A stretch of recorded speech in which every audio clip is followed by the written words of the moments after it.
Welcome to our YouTube channel cinema bulb. இன்றைக்கி நம்ம எதை பற்றி பார்க்க போகிறோம்னா கூலி படத்தை பற்றி தான் பார்க்க போகிறோம். நம்ம சூப்பர் ஸ்டார் ரஜினிகாந்த் நடிப்பில் வெளியான நம்ம லோகேஷ் கனகராஜ் அவர்கள் இயக்கிய திரைப்படம் கூலி. ஸோ படம் வந்து பார்த்திங்கன்னா எப்படி இருக்குது அப்படின்னு கேட்டிங்கன்னா, இப்போது நம்ம லோகேஷ் கனகராஜ் படம் அப்படின்னு எடுத்துக்கிட்டாலே எல்சியூ. நம்ம ஆடியன்ஸ் எல்லாருக்கும் பார்த்திங்கன்னா லோகேஷ் கனகராஜ் படம் எடுத்தாலே எல்சியூ தான். அவர் வந்து எத்தனை இதில் ஸ்டேஜ் ஷோஸில் சொன்னாலும் சரி, இன்டர்வியூவில் சொன்னாலும் சரி, இது எல்சியூவில் வராது, இது ஸ்டாண்டலோன் மூவின்னு சொல்லிட்டாலும் சரி, நம்ம மைண்ட் செட் எப்படின்னா இது எல்சியூவில் ஒரு வேலை இருக்குமோ அப்படின்ற மாதிரி ஒரு மைண்ட் செட்லேயே நீங்கள் போயிட்டு பார்க்குறீங்க. ஸோ அதனால் வந்து பார்த்தீங்கன்னா நமக்கு அந்த எல்சியூ இல்லைன்றோடனே அதுவே ஒரு பெரிய டிசப்பாயின்ட்மெண்ட் ஆகிடுது. ஏன்னா நம்ம மக்களையும் ஆடியன்ஸையும் குறை சொல்ல முடியாது. ஏன்னா அவர் லியோ படத்துக்குமே அது எல்சியூவில் இருக்காது அப்படின்ற ஒரு சஸ்பென்ஸுக்காக அவர் வந்து ஸ்பாய்லராக இருக்கக்கூடாதுன்றதுக்காக அவர் சொல்கிறாரு. ஆனால் அது எல்சியூவில் வந்தது. அதனால வந்துட்டு நம்ம மக்கள் எல்லாமே அவர் அப்படிதான் சொல்லுவார், ஆனால் அது எல்சியூவில் இருக்கும் அப்படின்ற ஒரு மைண்ட் செட்லேயே போய் பார்த்தனால ரொம்ப எக்ஸ்பெக்டேஷன்ஸோட வந்து இந்த படம் வந்து அப்படி இருக்கும், இப்படி இருக்கும், பயங்கரமாக இருக்கும் அப்படின்னு எக்ஸ்பெக்ட் பண்ணி போனனால படம் வந்துட்டு எல்லாரும் என்னடா இப்படி இருக்கே அப்படின்ற மாதிரி ஒரு மைண்ட் செட்லேயே எல்லாம் வந்து போய் பார்த்தனால படம் வந்து இப்படி இருக்கே அப்படின்ற மாதிரி ஒரு நிறைய பேருக்கு அது ரொம்ப ஒரு டிசப்பாயின்ட்மெண்ட்டாக இருந்திருக்கும். இப்போ இந்த படம் அதுக்கேற்ற மாதிரி ஒர்த்தா அப்படின்னு நீங்கள் கேட்டிங்கன்னா எதுவுமே. அந்த படத்தை பார்த்தீங்கன்னா இது ஒரு சூப்பரான ஒரு படம். கண்டிப்பாக தேட்டரில் போய் என்ஜாய் பண்ணுற அளவுக்கு ஒரு நல்ல படம் தான். ஸ்டோரி படத்தோட கதையை வந்து நான் இங்கே வந்து இதுதான் கதை, இப்படி தான் போக போகுது அப்படின்றத சொல்லாமல் நான் ஒரு கோர்வையாக நான் அதை சொல்கிறேன். வந்துட்டு இது ஃபுல் கதையை என்னால் சொல்ல முடியாது. நான் யார் என்னென்ன பண்ணியிருக்காங்க படத்தில், இவங்களுக்கு ஏன் ப்ளஸ் மைனஸ்ன்றது எனக்கு என்ன தோணுதோ நான் அதை வச்சு சொல்கிறேன். இப்போ கேரக்டர் வைஸ் பார்த்தீங்கன்னா சௌபின் ஸ்டார்டிங்கில் நம்ம வந்து பார்க்கலாம். சௌபின் வந்து எப்படி நடிச்சிருக்காரு அப்படின்னு பார்த்தீங்கன்னா, அவருக்கு கொடுக்கப்பட்ட தயால் அப்படின்ற கேரக்டரை பர்ஃபெக்டாக 100% அவரால் என்ன கொடுக்க முடியுமோ அதை பர்ஃபெக்டாக கொடுத்துருக்காரு.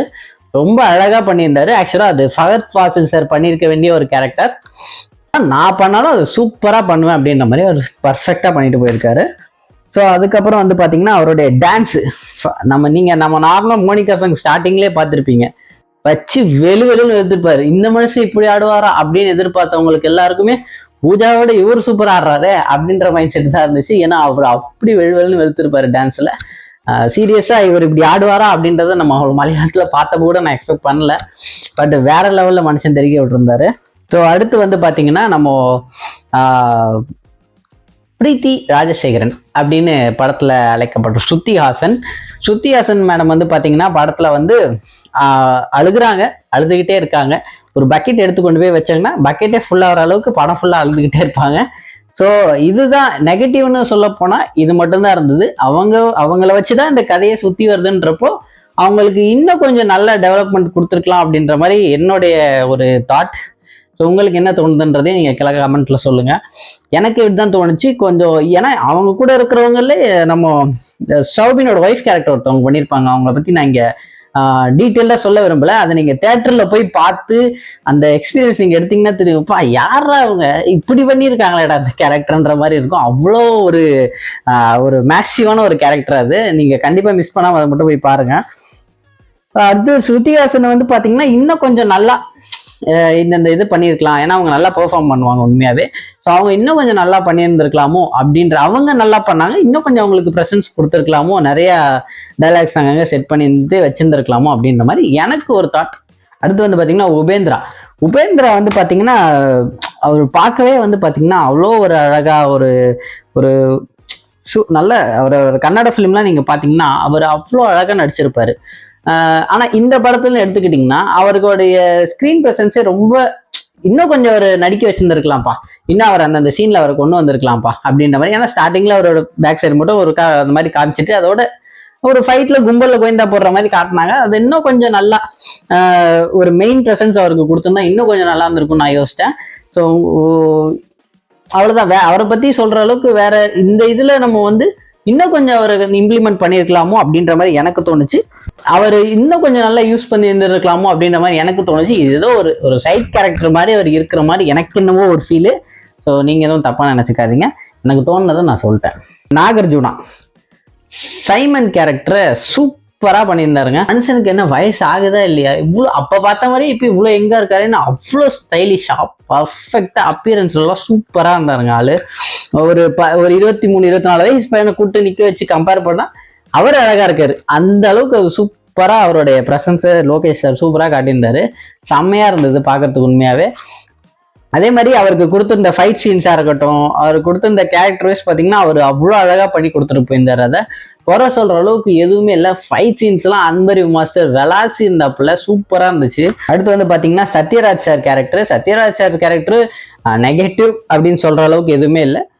பாசிட்டிவ்னு சொன்னால் அவர் ஒரு சயின்டிஸ்டாக நடிச்சிருக்காரு. அவர் கொடுத்திருந்த ரோலை அவர் ரொம்ப அழகாகவே பண்ணார். ரொம்ப இது அப்படி பண்ணியிருந்திருக்கலாம், அது அப்படி பண்ணியிருந்திருக்கலான்றதை எங்கேஜில் அவரை காட்டும்போது, அவருடைய ஓல்டு ஃப்ளாஷ்பேக் ஒரு சீன் இருக்கு படத்தில், அதில் காட்டும்போது அவர் கொஞ்சம் அழகாக இருந்தார். ஆனால் இதில் ஏஐ விஎஃப்எக்ஸ்லாம் யூஸ் பண்ணி நம்ம ரஜினி சாரை வந்துட்டு கொஞ்சம் எங்காக காட்டியிருக்காங்க. அது எனக்கு என்னவோ அது அந்த அளவுக்கு நல்லா இருக்கு அப்படின்னு என்னால் நல்லா இல்லைன்னு சொல்ல முடியல. இன்னும் கொஞ்சம் நல்லா பண்ணியிருக்கலாமோ அப்படின்ற மாதிரி எனக்கு தோணுச்சு. ஆனால் ரொம்ப ஆர்டிஃபிஷியலாக இருந்த மாதிரி எனக்கு என்னவோ ஒரு ஃபீல் இருந்தது. நிறைய பேர் வந்து இது சொல்லியிருந்தாங்க, இதுக்கு பேசாம சிவகார்த்திகேயன் சாரே கூப்பிட்டு நடிக்க வச்சிருந்துருக்கலாம், அவர் ஒரு சாயல்ல பாக்குறதுக்கு அப்படிதான் இருந்ததுன்ற மாதிரி சொன்னாங்க. எனக்கும் ஒரு பார்க்கும்போது எனக்கு லைட்டா தோணுச்சு, ஆமா இதுக்கு எஸ்கே சார் பண்ணியிருந்தா இன்னும் கொஞ்சம் நல்லா இருந்திருக்குமே அப்படின்னு தோணுச்சு. பட் ஓகே, இவங்க ஏஐ மூலியமா பண்ணாலும் இன்னும் கொஞ்சம் அதை நல்லா பண்ணியிருந்திருக்கலாமோன்னு எனக்கு ஒரு தாட்டு. ஸோ ரொம்பவே அழகா இருந்த வரைக்கும் பார்த்த வரைக்கும் அதை கொஞ்சம் நல்லாவே பண்ணியிருந்தாங்க. அனிருத் சார் மனுஷன் பிஜிஎம் பிச்சு தெறிக்க விட்டுருக்காருங்க. அதே மாதிரி லோகேஷ் சார் எடுத்துட்டு வந்து பாத்தீங்கன்னா அவர் ஒரு கேரக்டர் கொண்டு வரும்போதும் லேக் அடிக்குது. நிறைய பேர் சொன்னது பாத்தீங்கன்னா ஃபர்ஸ்ட் ஆஃப் ரொம்பவே லேக் அடிக்குது. ஏன் லேக் அடிக்கிறதுக்கு காரணம், அவர் வந்து ப்ரிஃபரன்ஸ் கொடுத்து ஒரு இப்போ நாகார்ஜுனா சாரா இருக்கட்டும், ரஜினி சாரா இருக்கட்டும், இல்ல நம்ம சௌபின் சாரா இருக்கட்டும், ஏன் இவங்க எல்லாம் இப்படி பண்றாங்க, எதனால வந்திருக்காங்கன்ற அந்த கேரக்டரை வந்து இம்பார்ட்டன்ஸ் கொடுக்கறதுல லோகேஷ் சார் வந்து அவருடைய 100% எப்பயுமே கொடுத்துருப்பாரு. இவங்க எதனால பண்றாங்க, அதனாலதான் உங்களுக்கு வந்து ஜம்ப் கட்ஸ் ஆகிற மாதிரி இருந்திருக்கும் நிறைய இடத்துல. இவங்க ஏன் இதை பண்றாங்க, அவங்க ஏன் இதை பண்றாங்கன்றது டக்குன்னு ஃப்ரேம் பை ஃப்ரேமா மாறி மாறி போயிட்டே இருந்திருக்கும். ஏன்னா அவங்க என்ன பண்றாங்க, எதனால இதை ஆரம்பிச்சாங்க, எதனால இதை முடிக்கிறாங்கன்றத ஸ்கிரீன் பிளேல நம்ம அழகா கொண்டு வரணும். ஸோ அதுல வந்து பாத்தீங்கன்னா லோகேஷ் சார் எப்பயுமே அவரோட 100% பர்ஃபெக்டா கொடுத்துருப்பாரு. இது ஃபர்ஸ்ட் ஹாஃப்லன்றப்போ இவ்வளவு பேர் பிரசன்ஸே அவங்க வந்து ஸ்கிரீன் பிளேல காட்டும் போது கொஞ்சம் லேக் அடிக்கிற மாதிரி இருந்தாலும் செகண்ட் ஹாஃப் செம பரபரப்பா போச்சுங்க. சூப்பரா இருந்தது. அதுவும் கடைசி 20 நிமிஷம்லாம் ஒர்த் டு வாட்ச்னு சொல்லலாம், அவ்வளோ சூப்பரா இருந்தது. அப்புறம் லாஸ்ட்ல வந்து பாத்தீங்கன்னா கடைசியால வந்து நம்ம அமீர் கான் சார் வந்து வராரு. எல்லாருக்கும் கொடுத்த ஸ்கிரீன் பிரசன்ஸை நம்ம கொஞ்சம் இந்த உபேந்திரா சாருக்கும் பிளஸ் வந்து பாத்தீங்கன்னா நம்ம இவருக்கும் அமீர் கானுக்கும் கொடுத்துருந்துருக்கலாம். லாஸ்ட் ஒரு சீன் வராரு, வந்துட்டு ஒரு 10 நிமிஷம் டப்புன்னு பண்ணிட்டு அவர் பாட்டுக்கு போயிட்டுறாரு. கதை முழுசா சொல்ல விரும்பல. ஸோ அதனால வந்துட்டு இன்னும் கொஞ்சம் அதை எக்ஸ்பேண்ட் பண்ணி கொஞ்சம் காட்டியிருக்கலாமோ அப்படின்ற மாதிரி என்னுடைய மைண்ட் செட்டு. ஸோ நீங்களும் வந்து போய் பார்த்துட்டு உங்களுக்கு என்ன தோணுச்சுன்றதை மறக்காம கமெண்ட்ல சொல்லுங்க. உங்களுக்கு வேற படத்தை பத்தி சொல்லணும்னா என்ன ஒரு நெகட்டிவ் ஃபீட்பேக்னு சொல்லலாம்னு பாத்தீங்கன்னா இப்படி கொண்டு போயிருந்திருக்கலாம் அப்படின்ற மாதிரி என்னுடைய மைண்ட் செட்டு. நம்ம நாகார்ஜுனா சார் வந்து ஸ்மக்லிங் பண்றாரு, கோல்டு வாட்ச் பிளஸ் வந்து கொக்கைனு இந்த மாதிரியான ஆர்கன்ஸ், ஹியூமன் ஆர்கன்ஸ் இதெல்லாம் அவர் வந்து ஸ்மக்லிங் பண்றாரு, இங்க எங்க கொடுக்குறான்ற. ஆனா அதெல்லாம் எதுக்கு அவங்க யூஸ் பண்றாங்க, அது எதனால அது வந்து யார்கிட்ட போய் சேருது அப்படின்றது கொஞ்சம் அங்கங்க ஒரு கதை மாதிரி சொல்லாம அதையும் கொஞ்சம் காட்டியிருந்தா இன்னும் கொஞ்சம் நல்லா இருந்திருக்குமோ அப்படின்றது தோணுது. இந்த பாட்டு எல்லாம் ஒரு 10 நிமிஷம், ஒரு 5 நிமிஷம் பாட்டை ஒரு 2.5 நிமிஷம் குறைச்சு அந்த சீன்ஸ் எல்லாம் கொஞ்சம் அதிகமா வச்சிருந்தா இன்னும் கொஞ்சம் நல்லா இருந்திருக்குமோன்னு எனக்கு தோணுச்சு. அடுத்து வந்து பாத்தீங்கன்னா நம்ம நிறைய பேர் என்ன எக்ஸ்பெக்ட் பண்ணி போறாங்கன்னா, படம் வந்துட்டு நான் ஆரம்பத்துல சொன்ன மாதிரிதான், இப்போ ஒரு படம்னு எடுத்துக்கிட்டாங்கன்னா அதை வந்து ட்ரெய்லர்ல இதுன்றது சொல்லிடுறாங்க. நம்ம வந்து அதையும் மீறி படம் வந்து இப்படி இருக்கணும், படம் வந்து அப்படி இருக்கணும் அப்படின்னு நம்ம எக்ஸ்பெக்ட் பண்ணி போய் பார்த்து நம்ம அப்செட் ஆகி, என்னங்க இது படம் நல்லாவே இல்லைங்க, நான் அப்படி யோசித்து போனேங்க, இப்படி இல்லவே இல்லைங்க. நம்ம ஏன் யோசிக்கணும்? ஆக்சுவலா ட்ரெய்லருன்ற ஒரு விஷயம் எதுக்கு வருது, படம் இப்படிதான் இருக்க போகுது, ஸ்கிரீன் பிளே இன்னும் கொஞ்சம் நீங்க அதை எக்ஸ்பெண்ட் பண்ணி நீங்க பார்க்க போறீங்க, இன்னும் என்னென்னலாம் நடக்குது அப்படின்றத நீங்க பார்க்க போறீங்க. ஸோ அதோட குறும்படம் மாதிரி தான் அந்த ட்ரெய்லர், அதிலே காட்டிடுறாங்க. ஸோ இதுல வந்துட்டு நம்ம இப்படி இருந்திருக்குமோ, ஒருவேளை அப்படி இருந்திருக்குமோன்னு எக்ஸ்பெக்ட் பண்ணி போறது அந்த அளவுக்கு நமக்கு ப்ராப்பரா தெரியல. படம் அப்படி ஏதோ இதுதான் கான்செப்ட்னு இருக்க போது போய் பார்த்துட்டு நல்லா இருக்கா இல்லையான்றதை நம்ம சொல்ல போறோம். அவ்வளவுதான் விஷயங்க. மற்றபடி பாத்தீங்கன்னா படம் வந்து ஒர்த் டு வாட்ச் தான். கண்டிப்பா தியேட்டர்ல போய் பாருங்க, உங்க எல்லாருக்கும் கண்டிப்பா பிடிக்கும். ஸோ வீடியோ உங்களுக்கு பிடிச்சிருக்கும்னு நினைக்கிறேன். நான் சொன்னது என்னுடைய பாயிண்ட் ஆஃப் வியூல இருந்து, என்னுடைய தாட்ல இருந்து எனக்கு தோணுதை நான் சொல்றேன். உங்களுக்கு என்ன தோணுதுன்றதை நீங்கள் மறக்காமல் கீழே ஃபுல்லாக கமெண்ட்டில் சொல்லலாம். நீங்கள் பார்த்ததுல உங்களுக்கு எந்த சீன்ஸ் பிடிச்சிருந்தது, இது எப்படிலாம் கொண்டு போயிருந்துருக்கலாமோ, ஒருவேளை இது எல்சியூவில் வந்திருந்தா எப்படிலாம் இருந்திருக்குன்றதை கண்டிப்பாக நீங்கள் கீழே கமெண்ட்டில் சொல்லுங்கள். வீடியோ உங்களுக்கு பிடிச்சிருந்துருக்குன்னு நினைக்கிறேன். இன்னும் நான் இந்த மாதிரிலாம் பண்ணலாம், இல்லை இன்னும் கொஞ்சம் நீங்கள் இதை பற்றிலாம் சொல்லுங்கன்னு சொன்னீங்கன்னா அது எனக்கு யூஸ்ஃபுல்லாக இருக்கும். ஸோ வீடியோ உங்களுக்கு பிடிச்சிருக்குன்னு நினைக்கிறேன். பிடிச்சிருந்ததுன்னா கண்டிப்பாக லைக் பண்ணுங்கள், ஷேர் பண்ணுங்கள், மறக்காம நம்ம சேனலை சப்ஸ்கிரைப் பண்ணிக்கோங்க. மேலும் இந்த மாதிரி வீடியோஸ் கண்டிப்பாக ரெகுலராகவே வந்துகிட்டே இருக்கும். ஸோ மறக்காமல் சப்ஸ்கிரைப் பண்ணுங்கள். தேங்க்ஸ் ஃபார் வாட்சிங் கைஸ். பாய் பாய்.